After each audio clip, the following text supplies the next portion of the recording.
What's that one thing you can do in order to prevent conflicts, frustration, and misunderstanding? Hi, my name is Alena Huberova, and I help people in business to become better at communicating so that they can bring their vision to reality and make a more positive impact in the world. Last week, I got a kick in the butt, and don't laugh.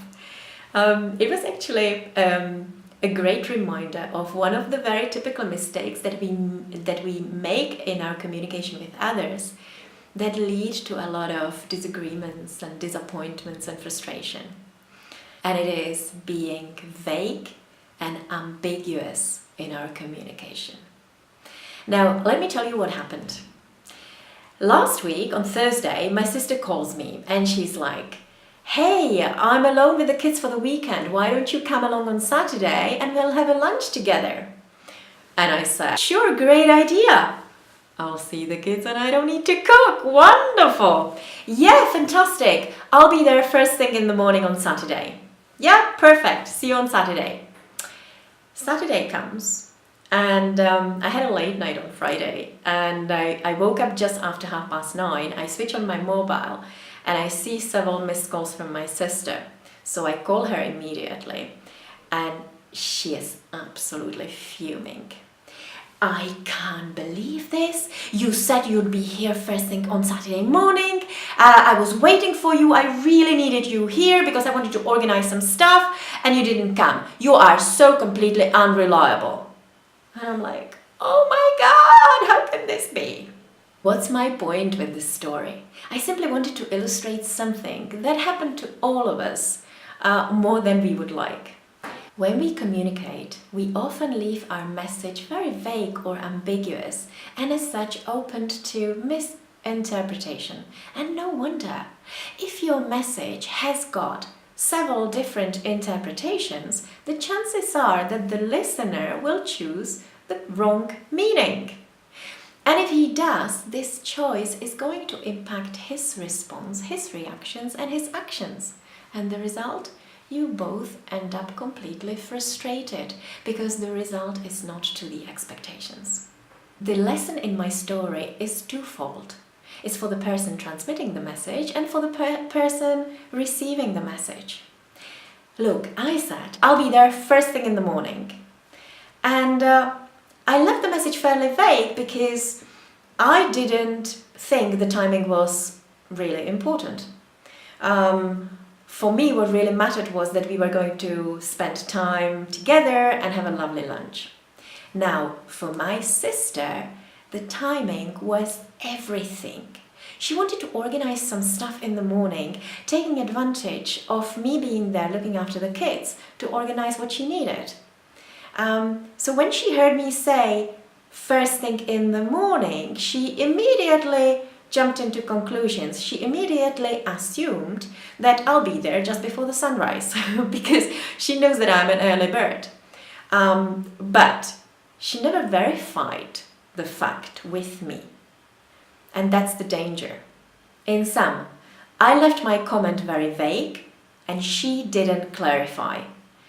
We both had a very different understanding of what first thing in the morning meant. And that led us to a very unpleasant situation. This is something that happens to all of us. And it's by knowing how to avoid vagueness and ambiguity that we can prevent a lot of these disappointments, frustrations, and misunderstandings.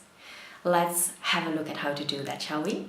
Imagine that you need something from your team member. You need to give an instruction.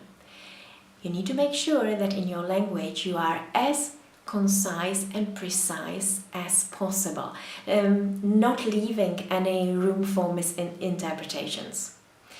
So for instance, you can say, "Hey Mary, I really need this report in printing and on my desk by 10 o'clock this Thursday morning. Can you do that for me? It's really important." Don't say, "I need this report by first thing in the morning on Thursday," right? We don't want to do that. We learn from our mistakes. So be as clear and precise in your language as possible. Now, if you're on the receiving end, someone is giving you instructions, then you need to listen very carefully and never assume. If you hear anything that could be open to misinterpretation, ask clarifying questions. You really need to make sure that you understand exactly what the speaker wanted to say. You can also react to these comments and you can express your concerns. Because if you do, then the speaker will immediately realize that maybe he left the subject a little bit too open, and he might even be grateful to you that you pointed it out.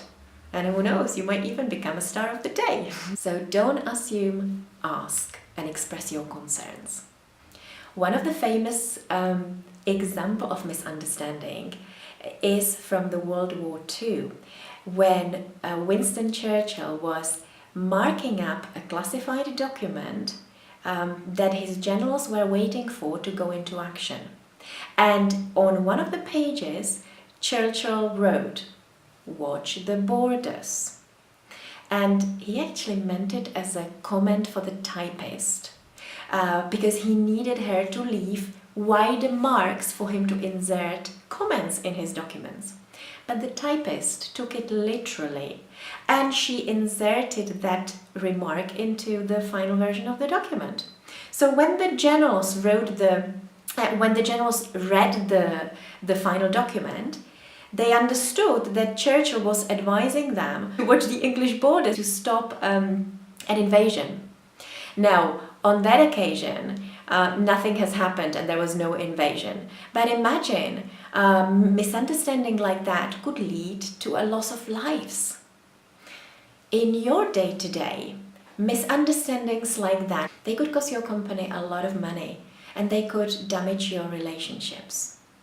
It is true that vagueness and ambiguity can be legitimately used in some cases, such as poetry or even in some situations in leadership. But on this occasion, I strongly advise you to avoid vagueness and ambiguity at all cost, because that will lead to a much more effective communication. Good luck with it! Please share your comments with me, I always love reading them, and I'll see you in my next video.